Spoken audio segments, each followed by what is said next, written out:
Comissão Nacional de Eleições rebate o Instituto Nacional de Estatísticas e diz que seus dados de Gaza são fiáveis. INAM prevê ventos fortes na costa de Maputo, Gaza, Inhambane e Sofala a partir de amanhã. Utilidade de Maputo destruiu bancas provisórias em obras destinadas a vendedores do mercado museu.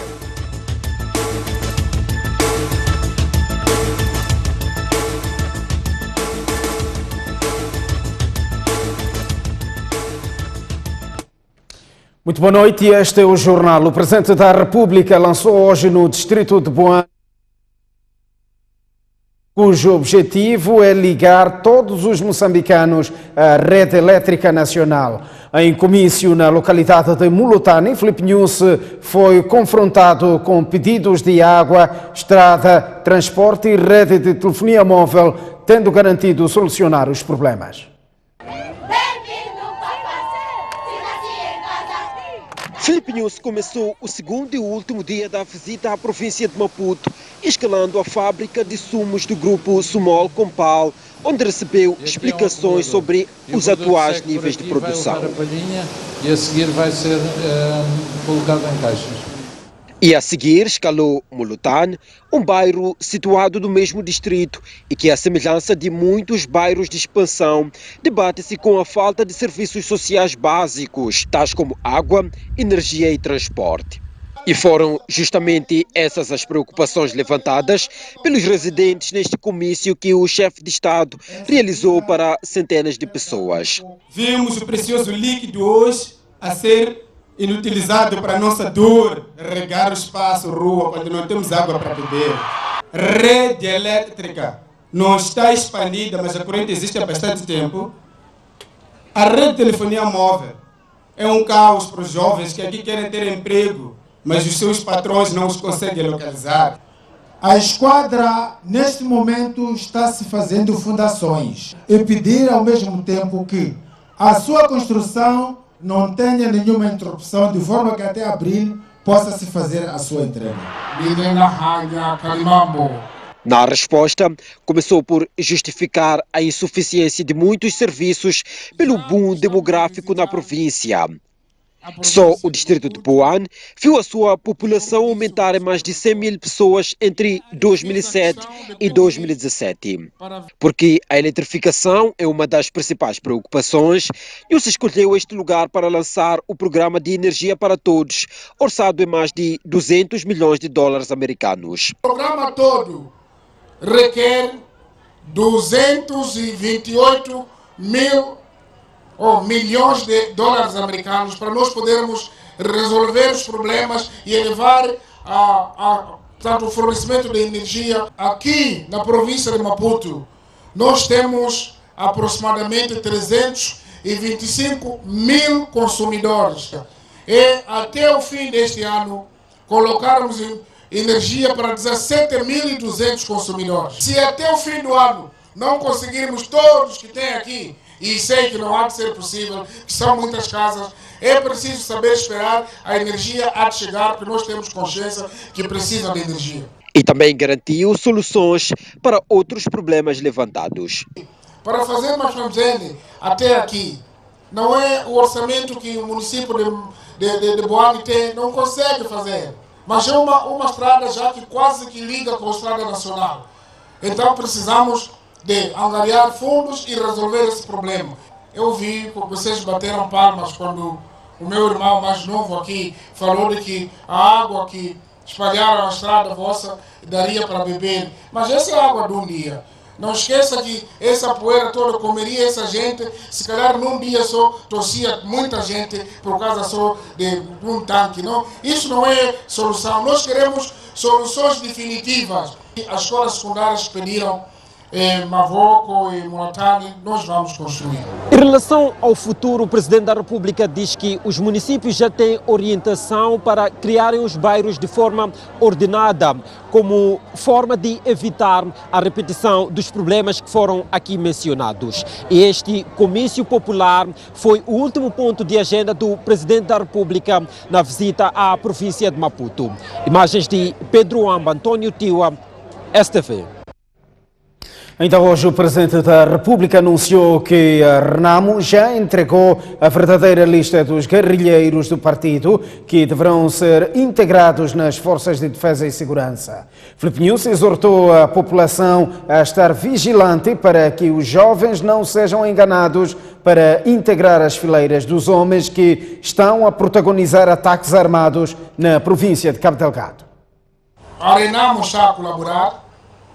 Aquela lista que daqui falávamos dos oficiais da polícia, que não eram aqueles que nós esperávamos, a Renamo já corrigiu, já me mandou uma lista, já com pessoas da Renamo que ficam já lá em Gorongosa, e nós vamos avaliar essa lista para podermos dar continuidade. Já é um passo dado, significa que estamos a continuar a construir confiança entre os moçambicanos. O nosso objetivo é ir às eleições em outubro com as coisas resolvidas. É o esforço que estamos a fazer. Vigilância entre nós, andam a enganar pessoas que vão lhe dar bolsa ali, vai estudar acolá, vai ter emprego em Mocimboa. Eu tenho muitos jovens em Mocimboa que não conseguem emprego. Qual é esse emprego que estão a dizer? Eles mobilizam pessoas, instrumentalizam, treinam, e grande parte desses treinadores deles não são até moçambicanos, ficam atrás. Mandam os nossos filhos para estar em frente de balas. Nesta visita à província de Maputo, Filipe Nunes disse que os empresários devem investir nos distritos e deixar de pensar que só se fazem negócios nas cidades. Em Magude, o Presidente da República reuniu com os homens de negócio da província de Maputo e auscultou as suas preocupações. Em jeito de auscultação, o Presidente da República jantou esta quinta-feira com homens de negócios de todos os distritos da província de Maputo. Filipe Nunes sabe que o setor privado é um motor de desenvolvimento e quis ouvir as inquietações e contribuições da classe para alavancar a economia. E há vários anos estamos a pedir ao Estado, já pedimos à Assembleia da República, para que nós temos uma solução de resolver o roubo de gado costumeiro. Porque nós, criadores, não estamos interessados que uma pessoa vá para a cadeia e fique 2, 3 anos, não. Estamos interessados é que somos ressarcidos do prejuízo que nos dão. Pedimos para melhorar as vias de acesso. Temos o troço mais curto que pode dar a Moamba, são 80 km, mas temos que fazer um longo percurso. A sugestão também seria um distrito, uma empresa de agroprocessamento. Acredito que dessa forma nós também teríamos a possibilidade de aumentar o emprego, nós teríamos a possibilidade de aumentar a base tributária, nós teríamos a possibilidade de conferir produtos, qualidade, aliás, aos nossos produtos agrícolas. O que tem acontecido é, esses vêm, abrem grandes empresas ou grandes lojas, grandes, e entretanto vão buscar tudo de fora.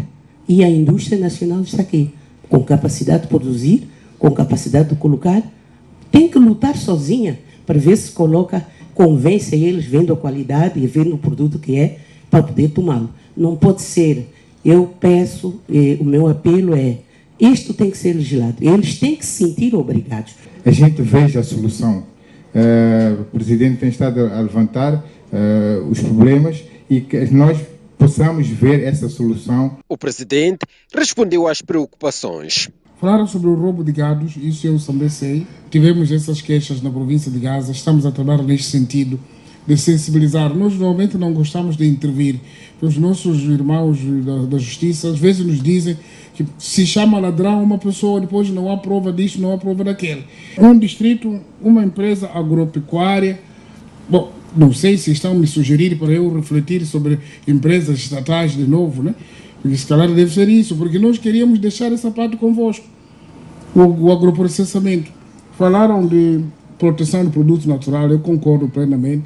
Mas além de concordar com as preocupações, deixou uma recomendação. Investir nos distritos. Eu até vinha com esse apelo, queria pedir para investir no distrito, porque às vezes estão à procura de negócios grandes que só davam os prejuízos. Filipe Nunes terminou apelando ao setor privado a apostar na qualidade e certificação dos seus produtos, como forma de responder às exigências das grandes empresas.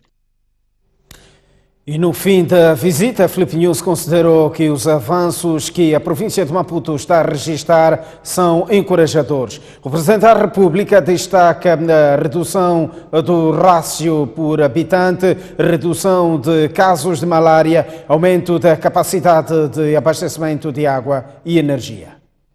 O que estamos a dizer que é bastante positivo, é muito encorajador mesmo no setor de saúde.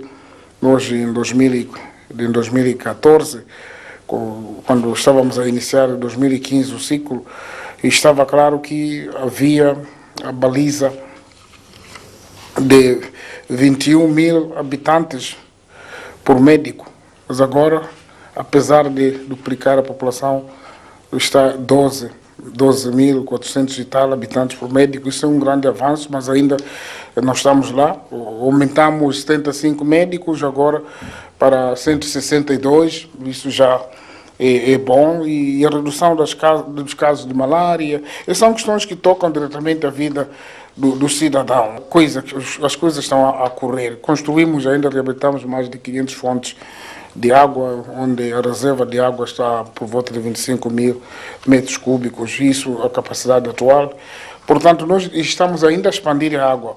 Na área de energia, já falamos detalhadamente também durante a sessão, mas podemos referir o caso, por exemplo, a central combinada que foi inaugurada aqui, a linha de Lissano Garcia Zimene, central de gigawatt, isso tudo foi feito aqui nesta província, a rede de distribuição também.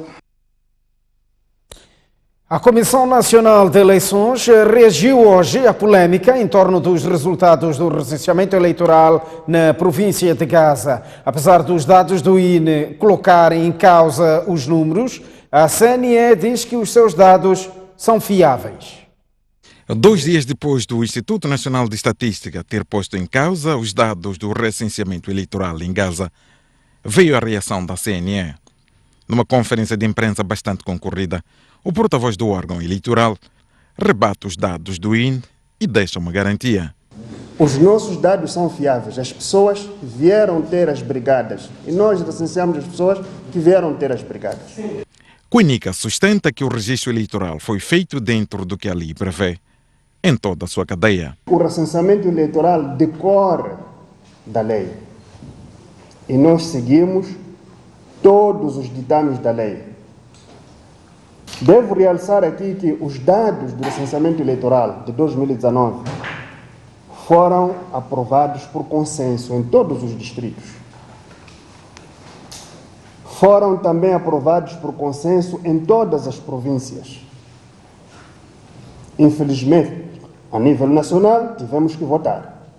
Fernando Mazanga, vogal da Renamo na CNE, acompanhou parte da conferência de imprensa e, no final, disse que o seu grupo não se revê nos números do recenseamento eleitoral. Não estou a falar em nome de bancadas, nós não funcionamos em nome de bancada, mas há colegas que corroboram com o pensamento que eu tenho. Portanto, significa que nós, eu e esses colegas, nos distanciamos destes dados, sobretudo esses que são apresentados em Gaza. Não correspondem à verdade, estão empolados. Há casos de bilhetes de identidade que nós temos, fotografias, que indicam que foram recenseados menores. Polêmicas à parte, a CNE atualizou hoje os dados do processo de registro dos partidos para as próximas eleições. Volvidos 19 dos 30 dias previstos para inscrição, diz que apenas 3 partidos, nomeadamente Parena, Pareço e MPD, é que já legalizaram os respectivos processos. Renamo acusa o MTN de desestabilização ao colocar membros da Perdiz como candidatos a deputados e a membros das Assembleias Provinciais. Sobre o recenseamento eleitoral, o maior partido da oposição defende que os resultados de Gaza devem ser declarados nulos. Depois de trabalhar em alguns distritos da província de Sofala, o secretário-geral de Renamo falou esta sexta-feira em imprensa num evento onde abordou vários assuntos, com destaque para a saída de membros séniores do partido para integrarem as listas do MDM, tanto para a Assembleia da República como para as Assembleias Provinciais. O maior golpe foi a saída de Albano Balaúndi, antigo delegado de Renamo em Sofala e homem de confiança de Afonso de Lacama, que recentemente foi apresentado como cabeça de lista do MDM naquela província. isto não é um trabalho de um dia para o outro, mas acredito que foi um trabalho que ele e o MDM foram fazendo ao longo de muito tempo. Esse pacto começou até antes das eleições autárquicas, por isso que nós tivemos aquele resultado. Mas nós, como lutamos pela democracia, não estamos preocupados com Blaundi. Sobre os guerrilheiros de Renamo, posicionados em Gorongosa e em Inhambane, que apareceram a questionar a liderança do Ossufo Momad e a exigir a sua demissão, André Madjibir fala da existência de forças externas que agitam os homens armados do partido. De facto, de novo, existem forças que querem nos distrair do nosso foco principal. Enquanto em Maputo, a Renamo tenta por vias judiciais repor aquilo que considera de verdade nos resultados do recenseamento eleitoral em Gaza, o secretário-geral do partido defende que o presidente da República deve anular o processo. Houve um fiasco nesse recenseamento, um fiasco produzido pelo STAI, em conivência com o partido no poder. Queremos que o presidente Jacinto Nyusi se pronuncie e com caráter de urgência em relação a essa situação. E nós podemos avançar até algumas propostas que o presidente Nyusi anule o recenseamento de Gaza e redistribua os mandatos pelo resto das províncias, porque neste momento nós não temos tempo de realizar um novo recenseamento em Gaza. Esta sexta-feira, o secretário-geral da Renamo orientou um comício popular no posto administrativo do Muxungwe, distrito de Xibabava, um dos bastiões do partido. Atenção ao mau tempo para as próximas 48 horas. Ventos fortes com rajadas até 70 km por hora poderão criar agitação no mar e gerar ondas com alturas até 4 metros nos distritos costeiros das províncias de Maputo, Gaza, Inhambane e Sofala, a partir da tarde de amanhã até as primeiras horas de domingo. A previsão é do Instituto Nacional de Meteorologia, que recomenda a tomada de medidas de precaução devido ao risco associado aos ventos com rajadas fortes. O Conselho Nacional de Combate ao SIDA diz que não existe nenhum comprimido que permite o HIV com mais eficácia, ou melhor, não existe nenhum comprimido que previne o HIV com maior eficácia do que o preservativo. O Conselho esclarece que a profilaxia pré-exposição apenas reduz o risco de contaminação. Nas últimas 48 horas começaram a circular nas redes sociais mensagens como esta: previna-te do HIV tomando a PrEP. A mensagem, que consta de um cartaz do Ministério da Saúde, está a ser mal interpretada, levando milhares de pessoas a acreditarem que é possível prevenir o vírus da SIDA, bastando para tal tomar um comprimido, profilaxia pré-exposição, como é tecnicamente chamado, antes de uma relação sexual com alguém infectado. Entretanto, o Conselho Nacional de Combate ao SIDA esclarece que a profilaxia pré-exposição não substitui o preservativo na prevenção de infecções sexualmente transmissíveis. É indicada para indivíduos que têm o maior risco de entrarem em contato com o vírus. E aqui estamos a falar especificamente aos casais serodiscordantes, são aqueles em que um dos parceiros é positivo, o outro é negativo. Estamos aqui a falar das trabalhadoras do sexo, estamos a falar daqui de homens que fazem sexo com homens, estamos também aqui a falar das raparigas, adolescentes e mulheres jovens dos 15 aos 24 anos. Nos indivíduos que estão a usar profilaxia pré-exposição, é altamente recomendado usar o preservativo. Francisco Mbofana diz ainda que a implementação do tratamento da doença através da profilaxia pré-exposição ainda não é efetiva. O Ministério de Moçambique, em colaboração com seus parceiros, iniciou em 2016 a implementação faseada da profilaxia pré-exposição através de intervenções piloto em 5 províncias do país, nomeadamente em Tete, Sofala, Zambésia, Manica e Nampula.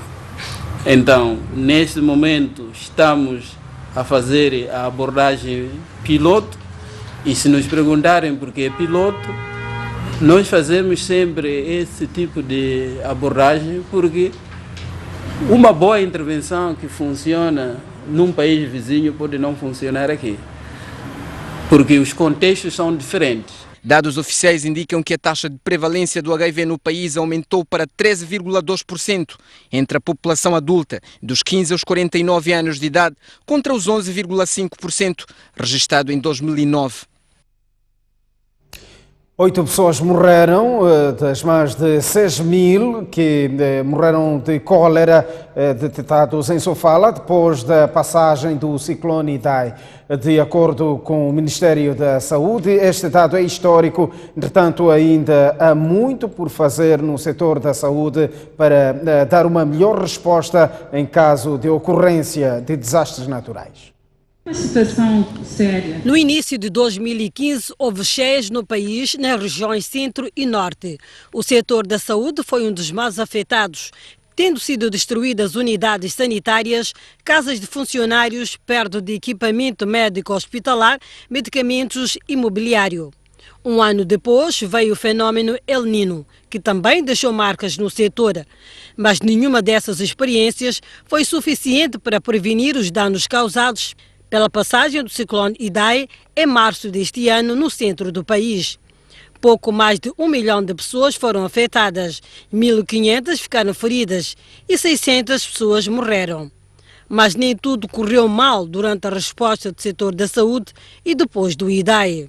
Em Sofala, adicionalmente, foi implementada uma medida que foi a instalação dos postos de reidratação oral, muito próximos à comunidade, de maneira que permitiu que os doentes chegassem às unidades sanitárias com menor gravidade. Eu penso que este fator da prontidão da assistência clínica e a alta qualidade da assistência clínica foram instrumentais no facto de, por exemplo, em Sofala, termos visto cerca de 6.750 casos de cólera com apenas 8 óbitos. Do Idai também foram tiradas lições que vão contribuir para melhorar a atuação do setor da saúde em situações de emergência. Precisamos de ter um manual de procedimentos do setor em que há um ciclone, o que é que fazemos? Há uma cheia, o que é que fazemos? Também sentimos que falta isto. Precisamos de melhorar a coordenação e comunicação setorial e intersetorial entre os parceiros e também precisamos de um sistema de descentralização e integrado de redução de risco e resposta. E foi em resposta aos ciclones Idai e Kennedy que cerca de 2,2 milhões de doses de vacina contra a cólera foram mobilizadas e campanhas de vacinação arrancaram em menos de 3 semanas nas regiões afetadas, o que é apontado como um marco positivo. Neste momento, o Ministério da Saúde está a trabalhar num Plano Nacional de Ação e Segurança Sanitária que poderá ser debatido e aprovado nos próximos meses. 8 pessoas morreram dos mais de 6 mil casos de cólera detectados em Sofala quando da passagem do ciclone Idai. A fome no distrito de Xemba, na província de Sofala. A situação afeta pouco mais de 87 mil pessoas de todo o distrito. O distrito de Xemba está localizado a cerca de 600 quilômetros da cidade da Beira, província de Sofala. Aqui, pouco mais de 87 mil habitantes estão com sérios problemas de alimentos. O distrito tem um clima semiárido, facto que contribui para a queda irregular da chuva, contribuindo assim negativamente na produção de comida. Não é só o posto administrativo de Mulima que está nesta situação. Temos também o posto administrativo de Xiramba e também temos o posto administrativo de Xemba sede, concretamente na localidade de 3 de fevereiro. Mesmo na sede temos essa situação, porque todo o distrito é semiárido. Estamos a falar de todo o distrito, que são 87.925 pessoas. São com escassez, sim, escassez de alimentos e escassez de água. A administradora distrital, Admira Boaventura, diz que o governo já ativou seus parceiros para apoiar na mitigação do problema. Já foram ativados. Temos, por exemplo, o PMA na área de nutrição já está a trabalhar conosco para fazermos o levantamento, para sabermos exatamente quantas pessoas estão carenciadas. Nós estamos a falar do número total da população, mas existem aquelas que são extremamente carenciadas, que são essas que necessitam de apoio. Sim. No momento, a situação de Mulima está minimamente controlada, porque o que aconteceu em Mulima foram as cheias do rio Sangazi, que aconteceram em fevereiro durante o ciclone Desmonte. As culturas foram arrastadas e a população quase que não produziu nada na segunda época. Nesta fase, o governo distrital de Xemba está preocupado com a situação de crianças e idosos, camada vulnerável. Ainda em Xemba, a população está a viver o drama da escassez de água potável. Cerca de 16 mil habitantes recorrem à água do Lago Ntonga para ter o líquido. O Lago Ntonga, um dos braços do rio Zambeze, virou um verdadeiro corredor de morte ao nível da vila distrital de Xemba, local onde a população não tem alternativa para buscar água, senão recorrer a este ponto. Apesar do sinal de perigo, a população residente na vila distrital de Xemba coloca sua vida em risco para obter água para o consumo. Para além de beber, a população utiliza a água do Lago Ntonga para cozinhar, lavar a roupa e cuidar da higiene individual e coletiva. Porque aqui em Xemba não tem água, estamos à falta de água. Nas torneiras tem nas torneiras água, mas sai cada semana, cada um mês sai pouca água, cada mês ou sai 2, 3 dias. Agora, assim, hoje não temos água de beber, desde manhã na torneira não saiu nem água, nem uma gota pelo menos. Assim todo mundo está aqui mesmo a buscar água para beber. Mas é seguro este rio? Não é seguro, tem crocodilo aí. Assim estamos a buscar água aí atento. Estamos a buscar água aí atento mesmo. Sim, tem crocodilo, costuma pegar pessoas e matar pessoas. Mês passado já levaram muitas pessoas. Quase chega de 15 pessoas foram matadas com um crocodilo aqui. A administradora distrital de Xemba reconhece a situação. Isso é constante. Pelo menos este segundo trimestre já tivemos uma média de 5 vítimas neste segundo trimestre. Onde? Na via mesmo, no rio. As pessoas são atacadas por crocodilo. O que acontece é que as pessoas atravessam pelas canoas para a ilha para poderem produzir. Em algum momento, quando tem aquele incidente com a canoa, o crocodilo aproveita-se das pessoas. Em algum momento as pessoas vão lá buscar água, como também sabemos que temos problemas de água no distrito. As pessoas em algum momento vão para lá buscar água, lavar a roupa e o crocodilo está por aí a atacar. A população reconhece que os crocodilos estão no seu habitat e que a redução de mortes de pessoas por aquele réptil passa pela construção de um sistema de abastecimento de água na vila. Saímos a esta altura para um curto intervalo. Voltamos dentro de instantes com mais informação. Até já. Muito boa noite, uma vez mais estamos de volta ao jornal. O Conselho Municipal de Maputo demoliu hoje as bancas provisórias que estavam em construção para acolher os vendedores do Mercado Museu. A edilidade justifica a medida com incumprimento de prazos.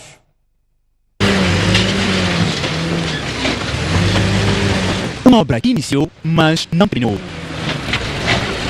Na verdade, a obra teve um fim trágico.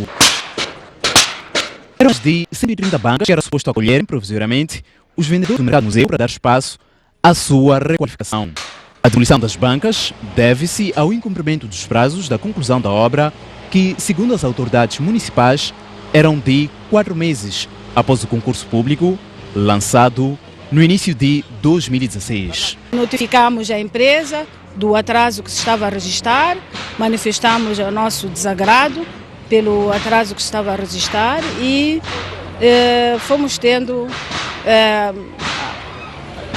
com promessas verbais da própria empresa e chegamos a um estado como município no ano 2018 em que se comunicou que, teríamos que demolir as obras. Já a Agência Royal, empresa que ganhou o projeto de requalificação do Mercado Museu, considera injusta e precipitada a decisão do município de Maputo, justificando que a mesma não foi comunicada antecipadamente. Não percebemos qual é o sinal que a atual direção do Conselho Municipal pretende mandar para todos os pequenos investidores que estão a investir em parceria. Isto é uma parceria, não é uma adjudicação direta, é um investimento privado. Então, sendo uma parceria, qual é o sinal que se pretende dar a agir-se com esta precipitação e este avanço? Neste momento, nesta manhã, Quer dizer, nós não temos direito à resposta, não temos prazo para a resposta. Até novembro deste ano estaria concluída a obra. E nós já investimos, se reparar aqui, pode ver que a obra está concluída em mais de 80%. Aqui estamos a falar que só na fase inicial gastou-se mais de $200 mil. Já nem se consegue contabilizar os custos que vai aqui, que eu acredito pode ir ao dobro desse valor. A decisão pode até ser injusta para a agência Royal, mas para os munícipes é a mais acertada. Aqui faziam brincadeiras de mau gosto, sim, muitas coisas de maldade aconteciam aqui dentro. Eu estou a olhar como um bom trabalho do próprio município, porque nós tínhamos medo do próprio espaço que um dia a gente apanhar uma pessoa morta, outras pessoas entravam fazer xixi, outros podem pegar uma pessoa ali, meter, violar. Então assim, nós estamos felizes. Vamos olhar o mundo. A saída do Reino Unido da União Europeia não irá acontecer sem um acordo entre os interessados. A decisão foi aprovada pela maioria parlamentar britânica. O voto da quinta-feira dos deputados britânicos deixa o futuro primeiro-ministro de mãos amarradas. Os deputados decidiram que qualquer que seja o vencedor entre Boris Johnson e Jeremy Hunt não poderá suspender o Parlamento para forçar uma saída da União Europeia sem acordo. Mais de metade da Casa dos Comuns votou pela medida, incluindo vários deputados conservadores. Boris Johnson, o favorito ao cargo do primeiro-ministro, comprometeu-se a deixar a União Europeia com ou sem o acordo a 31 de outubro. De Bruxelas, o primeiro vice-presidente da Comissão Europeia, Frans Timmermans, colocou achas na fogueira. Esta quinta-feira foi difundida uma entrevista realizada no início deste ano, onde Timmermans ridiculariza os negociadores britânicos que iniciaram as conversações para o Brexit em 2017. A Agência de Responsabilidade Orçamental Britânica disse que a Grã-Bretanha pode estar a entrar numa recessão que poderia piorar com a saída da União Europeia sem acordo, causando um impacto de 33 mil milhões de euros nas finanças públicas. Este facto coloca ainda mais pressão sobre o próximo inquilino de Downing Street, o escritório e a residência oficial do primeiro-ministro britânico. Um grupo de jovens ativistas britânicos lançou uma campanha de protestos em 5 grandes cidades do Reino Unido em prol do combate contra as alterações climáticas. Foi ao som dos tambores que jovens ativistas lançaram uma campanha de protesto em prol do combate às alterações climáticas nas cidades de Londres, Glasgow, Bristol, Cardiff e Leeds, todas do Reino Unido. O movimento social denominado Extinction Rebellion pretende bloquear estradas, pontes, parques ou monumentos como parte do programa das manifestações e destaca um caráter de urgência. Liam Gary Bowles, um dos organizadores do protesto, frisa que é uma emergência e é necessária uma resposta urgente. Durante a Segunda Guerra Mundial, por exemplo, as pessoas uniram-se e juntaram recursos para resolver os problemas. Agora, é preciso fazê-lo porque se trata da maior ameaça existencial que a humanidade enfrenta. Os habitantes de Londres parecem receptivos à mensagem dos manifestantes, embora não concordem totalmente com a forma da contestação. Os manifestantes estão acampados num parque junto à gare de Waterloo, em pleno centro de Londres, a curta distância do Palácio de Westminster. Um acampamento ilegal, mas que até o momento é tolerado pelas autoridades. Os ativistas pedem ao governo britânico que se comprometa com a meta de 0 emissões de carbono até 2025, em vez do prazo já assumido para 2050. Agora o desporto. O Teste África está confiante na vitória próximo domingo, diante do Ferroviário de Nacala, no jogo referente à 13ª jornada do Campeonato Nacional. O Teste África, que soma 20 pontos da tabela classificativa, recebe próximo domingo o Ferroviário de Nacala, que tem 15 pontos. O treinador adjunto diz que os seus comandados estão motivados depois de golear o Futebol Clube de Chibuto por 4-0. Por isso, o Locomotiva de Nacala deverá descarrilar na sua Alpo. Moçambola, todos os jogos são complicados. E vamos defrontar uma equipe bem estruturada, com um treinador muito experiente e esperto. Mas nós estamos preparados para esse jogo. Vamos fazer a nossa parte. Primeiro vamos descansar e depois vamos trabalhar no sentido de chegarmos no final de semana e conseguir um resultado positivo. a grande preocupação para Custódio Paruque é que o Teste África vai para o embate com uma baixa. Mas não é isso que lhe tira o sono. Tirando essa lesão de hoje, Omar, todos os jogadores estão disponíveis para o jogo do final de semana. O Teste África refere-se o seu maior desafio nesta temporada é chegar ao final do Campeonato Nacional, ocupando uma das 3 posições cimeiras que qualquer clube almeja. O país acolhe amanhã e pela primeira vez o Campeonato Regional de Super Drift. O torneio contará com a participação de vários atletas ou pilotos moçambicanos, entre eles Zanil Satar, o primeiro classificado da modalidade. São os últimos acertos, os últimos testes. Na primeira vez que o torneio de Super Drift acontece no país, o número 1 da modalidade quer honrar o país.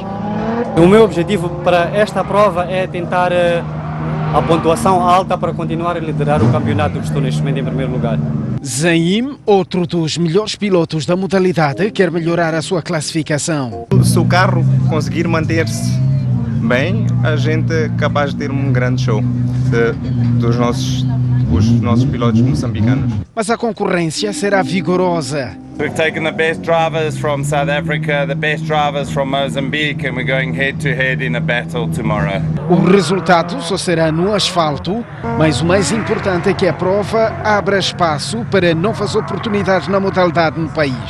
Ficámos a saber pelo promotor do próprio evento uma notícia que partilhamos agora, que Moçambique e o ATCM, em conjunto com o clube da Matola AMMC, iremos realizar a final deste ano deste campeonato. Nesta prova também serão selecionados os pilotos nacionais que irão participar no Mundial de Drift a ter lugar em Tóquio. A seleção será feita por um júri diferente do Super Drift.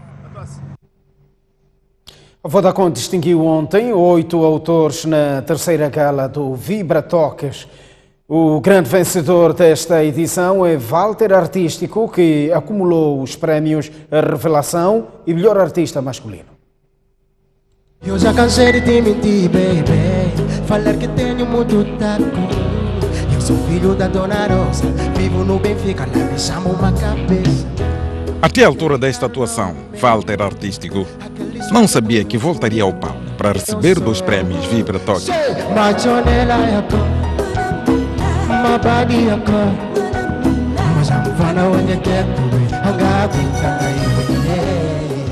O chefe de quarteirão interpretou seu gueto numa gala também colorada pelas atuações do Azimbo.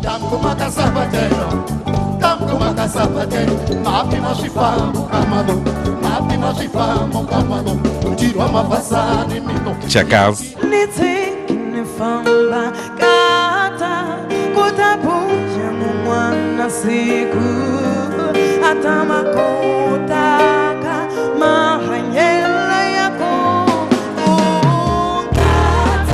e Abucham Munhoto. Eu tenho medo, eu tenho medo, eu tenho medo. Enquanto o auditório vibrava aos sons dos cantores convidados, os nomeados ansiavam pelo grande momento, que ao chegar foi muito auspicioso para Walter Artístico. O cantor juntou ao prémio Revelação o de melhor artista masculino e agradeceu a confiança. Este prémio primeiro vai para Deus, por permitir que minha mãe me trouxesse ao mundo também. Vai para o Capicho, meu grande amigo, a primeira pessoa que acreditou em mim nessa carreira. Foi a primeira pessoa que com pouco que tem conseguiu levarmos para Manini para comprarmos roupas para que eu pudesse ir à televisão. Minha mãe acreditou em mim. Os outros laureados na terceira gala Vibra Toques foram Mauro Flow, na categoria Afrobeat, Mr. Bao, na categoria Marrabenta, Leilise, na categoria Hip Hop, Cláudia Ismael, na categoria Tropical, B4L Girls, na categoria Soul e R&B, NP, na categoria Panza, e Lisa James, representada por Mauro Flow, na categoria Melhor Artista Feminino.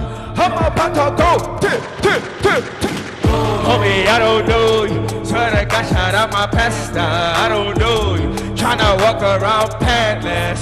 Yeah, that's why I do it for the masses. Whoa. Cantores distinguidos sentem-se valorizados. Consideram que a iniciativa é uma plataforma que ajuda a projetar os seus trabalhos. Houve stand-up comedy na gala Vibra Toques. O autor das piadas, Rico Bios. E quem tem um celular na mão sente-se poderoso. É quase uma arma. É só ver os nossos pais. Há muito tempo andavam com o celular na cintura. Um celular grande na cintura. Ah, está ali aquele tio do céu. Ah, vai lá buscar uma cerveja para o tio do celular. E o teu pai lá entrava com o celular. Mudava o estilo.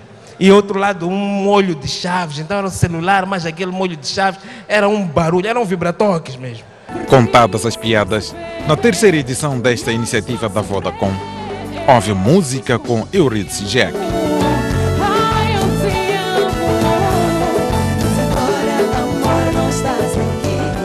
No entanto, a atuação mais aplaudida da noite foi a de Duas Caras e Rui Michel, que juntos interpretaram o tema Charles. Vendeste a alma para o diabo em troca de guido. Atraiçoaste o rap que nem Judas fez com Cristo. No disco, já está a sério, teve graça. Pena que o vosso rap no fundo só pensa. Mas meu coração é pequeno, por isso eu perdoei. No fim das atuações e da gala, vieram as interpretações dos autores premiados. Para cada um, entre várias coisas, as distinções traduzem um reconhecimento do trabalho que tem vindo a fazer. Este prémio é para todos os fãs do Celso Notício, MG e o 20 Fingers, que também fizeram parte desta música. Agradecer a Bang Entretenimento pelo apoio. Pela primeira vez eu a concorrer, não é? E estou muito feliz porque carreguei o prémio. Representa reconhecimento de muito trabalho. Parabéns ao Mito, parabéns à Geração de Ouro. Parabéns ao Faisal Antônio, parabéns à música moçambicana. É mais um prémio para dizer, olha, estás a fazer a coisa certa, continua sempre em frente, tudo vai dar certo. É um prémio à amizade. É um prêmio à amizade, é um prêmio ao trabalho, é um prêmio à música moçambicana. Para mim isto é apenas o começo, ainda tenho muito por dar, sou jovem, estou com garra, continuo com muita força e espírito de vontade de trabalhar. Realizada a terceira edição do Vibra Toques, o compromisso mantém-se o mesmo. Com certeza absoluta, a Vodacom irá sim dar continuidade a esta ação. Afinal, para além do reconhecimento ao artista, é também trazer a voz do povo. Para a história, fica a edição abençoada do Vibra Toques, que o diga Walter Artístico. Continuem curtindo os meus trabalhos, vou sempre dar o melhor de mim. Sucesso! Ele é um sucesso! Prêmios merecidos. Thank you, maninha, thank you. Parabéns, hein? Muito obrigado, muito obrigado.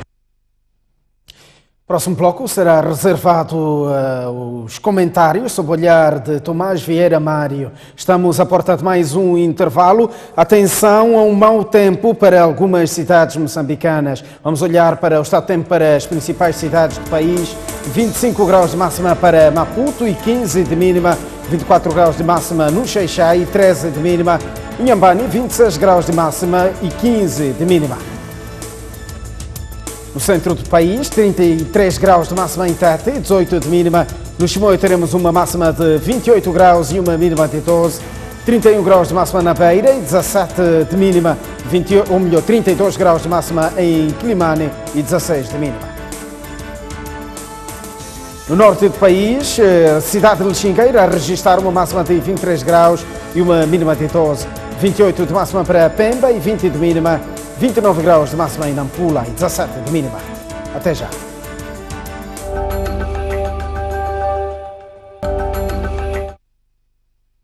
Uma vez mais, este é o espaço reservado a comentários com Tomás Vieira Mário.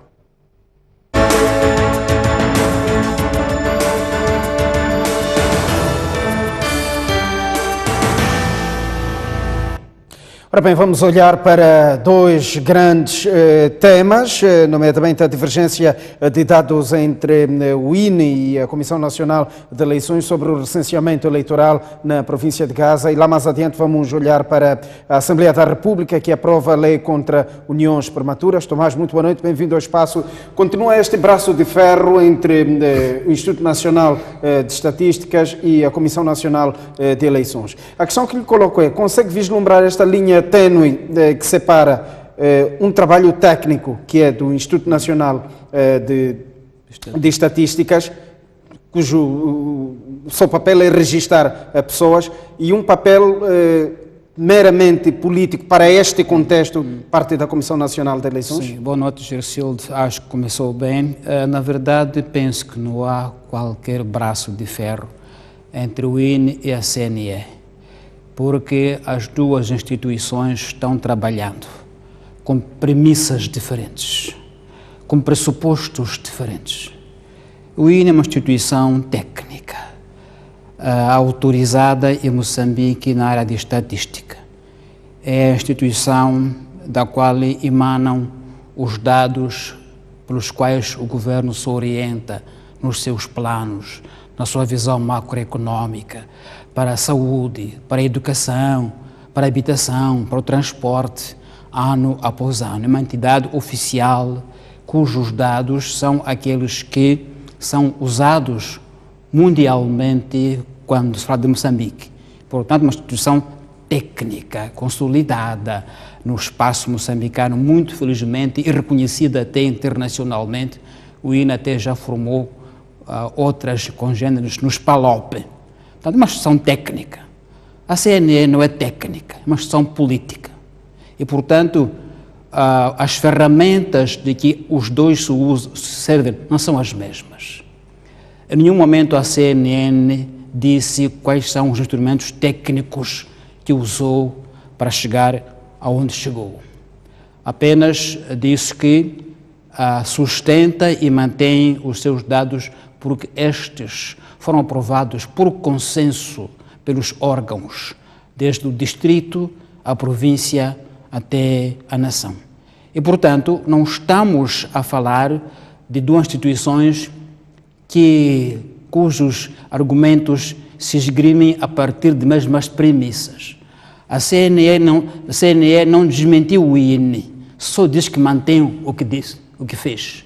Não confrontou dados do INE. E qual destes dados em termos técnicos. Gersildo, eu não tenho qualquer dúvida que o INE pode estar certo em todo o país, exceto em Gaza. Percebe? Não faz sentido. E não faz sentido que, matematicamente, em Gaza haja mais adultos do que em qualquer outra província de Moçambique. E, portanto, em termos científicos, a CNE não provou que o INE está errado. Só disse que eu mantenho o que eu fiz porque os meus dados foram aprovados por consenso pelos órgãos. Então não há nenhuma confrontação, porque os dois partem de premissas diferentes. O INE parte de premissas técnicas e demonstráveis. A CNE parte de premissas de que houve consensos nos dados dentro dos órgãos. Esse consenso, aliás, não homologado pela RENAME, pelo menos. Então, não acho que haja braço de ferro. Eu acho que há uma instituição que diz que mantém o que tem. Não diz que o que tem está correto, o que não está correto é o de INE. Não diz isso a CNE, nem pode dizê-lo. Por outro lado, a CNE não pode dizer que está errada ou que os seus dados revisitou-os e viu que não estão corretos. Porque ao dizê-lo, quer dizer que somos ineptos ou somos politicamente vulneráveis. A CNE só disse o que podia dizer de facto. Só podia dizer o que disse. Portanto, não estou nem, digamos, admirado, nem surpreendido. O que a CNE disse é o que podia dizer naturalmente. Dizer que eu mantenho os meus dados, mas não disse que os meus dados estão corretos, não estão corretos os de INE. não disse isso. Nem podia dizer, haveria de comparar em termos técnicos, como é que isso, as leis diferentes do que os de INE. Olhamos para a forma como este caso está a ser gerido. Estamos a falar de duas instituições que podiam muito bem rebater-se num contacto interinstitucional para dirimir este problema, mas assistimos um terceiro elemento aqui, que é o palco em que estão estas instituições a degladiar-se. É legítimo que a CNE e o INE usem a opinião pública e a imprensa para mandarem-se recados? Eu mantenho que não há nenhuma guerra entre duas instituições. O INE disse que os dados que ele tem, que resultaram do censo de 2017, são estes. Só disse isso, o INE. Não disse que os de CNE estão errados. E, portanto, não há nenhum conflito. Sim, são dados revelados depois da CNE ter... Sim, mas o INE só disse, esses são os dados que eu tenho, tecnicamente falando. Portanto, e quando foi perguntado o porta-voz da CNE, o que é que ele tem a dizer sobre os dados do INE, disse que eu não me quero referir aos dados do INE, o porta-voz da CNE. Não quis referir-se aos dados do INE. De modo que não há nenhuma confrontação aí. Há, de facto, instituições que estão a falar de linguagem diferente. Uma instituição que fala de linguagem política, que é o CNE, e outra que está estável e diz, estes são os dados e são dados conformados com os de todo o país. Portanto, o método usado é o mesmo em Gaza, na Zambésia, em Tete, em Manica, para a população ser calculada. E o que é que está a falhar para que estas duas instituições não interajam, não troquem, por exemplo, não confrontem estes dados? Não, repara que, penso que, como eu estou a dizer, aquilo que diz o porta-voz da CNE esta tarde, que na ausência dos dados da CNE, do INE de 2017, que saíram em abril, portanto, quando já começou o recenseamento, basearam-se nos dados de 2007. Ora, se fosse por esses dados, ainda, a discrepância era ainda muito maior. Então, não vejo que possa haver diálogo. Não pode haver diálogo, porque partem de premissas diferentes, eu repito, premissas diferentes. Não há como harmonizar. A CNE parte de uma premissa que é política e, portanto, não tem os mesmos argumentos técnicos que tem o INE. Se a CNE aparece dizer assim, nós fizemos com este método, e eu mesmo do INE, mas em termos qualitativos, nosso método melhorou e por isso chegamos a este dado, aí havia diálogo, cientificamente falando.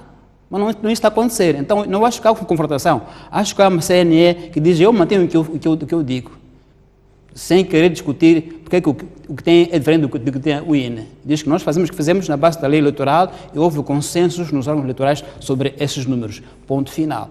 Então, o que é que eu quero dizer com isso? Quero dizer com isso que, uma vez mais, a democracia moçambicana mostra a sua medíocre qualidade. Medíocre qualidade. Não é assim que se constrói uma democracia. Porque a partir dali cria-se um campo de eleições descredibilizadas à partida. E isso era evitável, do meu ponto de vista. Então, eu estou pasmado, mas não estou admirado, porque estamos habituados, infelizmente, aqui, os órgãos eleitorais, sejam eles que entram no debate, e não os partidos políticos. E isso é a marca das nossas eleições. Quem está a ser debatido são órgãos eleitorais, não são os partidos políticos que devem entrar na sociedade, trazer ideias, confrontar-se. Não! Nós discutimos o STAI, discutimos a CNE, todos os anos. Infelizmente é assim. Assim. Tomás, este dossiê já esteve no Conselho Constitucional através de um alerta, parte da RENAMO e da sociedade civil a seguir, mas este órgão achou improcedente. Depois destes elementos apresentados pelo INE, há espaço aqui para o Conselho Constitucional pensar num desfecho diferente deste processo? Eu acho que não haveria espaço para o Conselho Constitucional se pronunciar. Aquilo que me parece que poderia ser feito de forma tecnicamente aceitável para todas as partes, é uma auditoria independente. E já houve casos em que isso foi feito no Zimbábue, em outros países africanos, quando não havia acordo, pronto, contratou-se uma auditoria que, na base de técnicas consolidadas mundialmente, na base de algumas amostras, pode resolver a questão trazendo um veredito independente dos dados. Me parece que se o espírito nacional for nesse sentido, seria a única alternativa neste momento de apaziguar os moçambicanos. Repito, não há guerra entre a CNN e INE. O INE apenas disse, esses são os dados que nós temos, estão já aprovados, estão na internet. Portanto, não dá para dizer. Portanto, não há nenhum confronto aí. Agora, o que me parece que pode acontecer, se houver uma vontade política desenvolvida na nossa sociedade, que eu duvido muito, é que se parta para uma auditoria independente. Assim, ficamos todos mais apaziguados e partimos do princípio de que vamos acreditar na auditoria e a partir dela não vamos mais discutir. É a única alternativa que eu vejo neste momento, mas para mim me parece distante, porque esta auditoria, a comprovar que os dados do INE são os verdadeiros, tínhamos uma CNE descredibilizada completamente. Então, não me parece que politicamente seja um risco que se possa assumir. Tomás já trabalha nestes assuntos há vários anos. Até que ponto é que a província, este caso da província de Gaza, pode servir de exemplo de vários outros cenários em outras províncias? Já tivemos situações, por exemplo, destas em outros processos? Não, desta dimensão, em termos de censo eleitoral, não me lembro que tínhamos tido desde 1994, como as eleições. Nunca houve um debate desta natureza. Houve debate sobre cadernos deste ano, daquele outro ano, mas nunca houve debate de discrepância elevada de 330 mil nomes, como é Gaza. Nunca houve um caso dessa natureza. Portanto, é a primeira experiência que temos com esta magnitude. Mas também, eu aqui já o disse, há quem politize o assunto, dizer, mas parece que os dados foram sim empolados para favorecer a Frelimo. Eu não quero entrar nesse debate político, porque não sei se é isso. De qualquer modo, o debate aqui é técnico, não é político, é técnico. De qualquer modo, se alguém entenda que este empolamento, eu estou convicto que é um empolamento sim, se ocorreu no pressuposto de que favorece um partido, pode ser também um cálculo errado. Já que eu disse, a tendência que vimos nas eleições autárquicas é o de que a história de bastiões, de partidos hegemônicos, pertence ao passado. Então, também pode ser um pressuposto errado, se for este que foi tomado em consideração para este debate. Então, para dizer que, enfim, aquilo que me parece que ainda pode ser considerado é uma auditoria independente. Vamos olhar para o próximo tema, que é da Assembleia da República, que aprova a lei contra uniões prematuras. É verdade que as leis têm a força que têm, mas estamos a falar de um fenómeno que não se combate apenas por aprovações. É preciso que se trabalhe para que haja o cumprimento destas leis. Que estratégias é que devem ser levadas a cabo? É verdade, esta é uma lei que nos deve dignificar muito. Eu estou muito feliz porque o Parlamento moçambicano aprovou esta lei que criminaliza casamento com menores de idade. É um passo muito importante nos direitos humanos das raparigas moçambicanas. Porque havia um termo que parecia condescender com esta prática, casamentos prematuros. Ainda bem que o termo foi eliminado, fala-se de uniões conjugais com crianças. Houve um debate muito interessante há pouco tempo em Maputo, na reunião do governo com as igrejas, com as confissões religiosas. Debateu-se o assunto e havia uma proposta do Código de Ética para as igrejas, em que se discutia sobre se não era bom colocar logo pedofilia de uma vez, para ficar claro que é um crime. Não é? Achei interessante que se foi a este ponto, dizer, vamos lá ser claros, diretos, é pedofilia, é um crime. Ainda assim, o termo não chegou para este projeto de lei, mas a lei está ali e é muito forte. A sociedade civil está de parabéns, porque é trabalho da sociedade civil moçambicana que fez os lobbies e chegou ao Parlamento. O Parlamento acolheu e acolheu bem. A aprovação sem grandes divergências entre as bancadas é um bom indicador, porque realmente é uma questão do nosso desenvolvimento social. Os deputados já fizeram a sua parte ao aprovar esta lei, sim, mas cabe ao Presidente da República promulgar. Acha que há espaço aqui para qualquer alteração? Mas, honestamente, eu penso que não. Se as três bancadas, discutiram o assunto num tom de muito consenso, num tom, o que não é comum, digamos de passagem, num tom de muita concórdia, penso que o chefe de Estado só pode acolher o que é a vontade do povo expressa através do Parlamento. Não me parece que ainda possa haver um espaço do chefe de Estado colocar qualquer obstáculo. Porém, tem esse poder, mas politicamente não me parece possível ainda, porque acho que é daqueles assuntos que todo mundo diz, estamos de acordo. Não se pode tolerar que crianças sejam privadas dos seus direitos, vinculando as relações conjugais sem capacidade de discernimento, de escolha. Veja que, por exemplo, há muitos casos, nessa reunião dos religiosos, discutiu-se os casos em que curandeiros são pagos com meninas. Quer dizer, o curandeiro trata... Sim. Então, isso é degradante. Isso não se pode admitir numa sociedade que se queira fazer em direitos humanos. Portanto, há uma série de práticas culturais tradicionais nefastas que devem ser levadas ao tribunal. Dizer que isto é um crime, não é cultura, é crime. Portanto, se você fizer isto, tem cadeia de 8 a 12 anos. Acho que isso é um avanço muito grande. Acho que mesmo a ONU vai nos saudar, porque é um problema muito sério em toda a África. Nós somos o segundo país na África Austral com casamentos prematuros. Portanto, quer dizer que privamos meninas de se envolverem plenamente, porque vão ter a responsabilidade de lar sem consciência, sem mesmo capacidade física para gerar vida. Então, eu acho que é um avanço muito grande nos direitos humanos moçambicanos. Acho que o chefe do Estado vai acolher, acho eu, com muito agrado nesta lei. Uma outra aprovação, e não menos importante, da semana foi a lei das sucessões, que são pontos que se interligam. Na sua linha de força, a lei de sucessões dá força ou dá prioridade ao sobrevivo, neste caso, em caso de morte do seu cônjuge. É mais um sinal de vitória, pelo menos para as direitos humanos, queixas grandes questões de desigualdade de género, grandes questões que muitas vezes prejudicam até a mulher nas sucessões. Aliás, a lei da família, já agora voltando à questão inicial, que diz que uma menor de 16 anos poderia casar-se se fosse consentido o casamento pelo pai ou razões ponderosas, terá que cair essa exceção. Agora, em relação a essa lei das sucessões, me parece também muito oportuna, como sabemos, há tradições na nossa sociedade, nomeadamente contra a mulher, em que quando ela fica viúva, os bens que ela criou, o patrimônio que ela criou com o seu marido são-lhe negados. Ela é despossada dos seus bens, ficam com a família do falecido, de forma violenta, não é? E, portanto, esta lei procura, uma vez mais, repor alguma dignidade à mulher, dizer, ela fez um patrimônio com o seu marido em vida. E, portanto, é todo o direito que ela tem de ser a herdeira na primeira linha dos bens que fez com o marido. É um dos aspectos que a lei aborda, apesar de que ela não é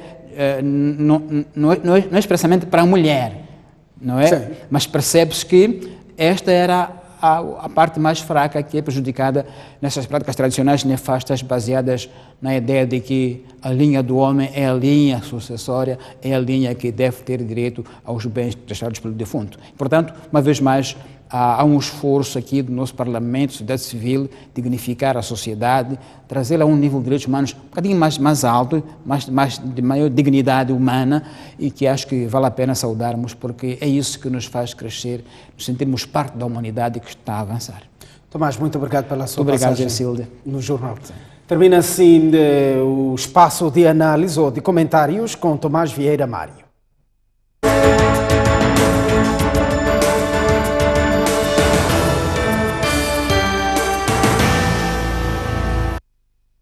E o ponto final do jornal, dentro de instantes, não perca, noite informativa na STV Notícias. Boa noite, bom fim de semana.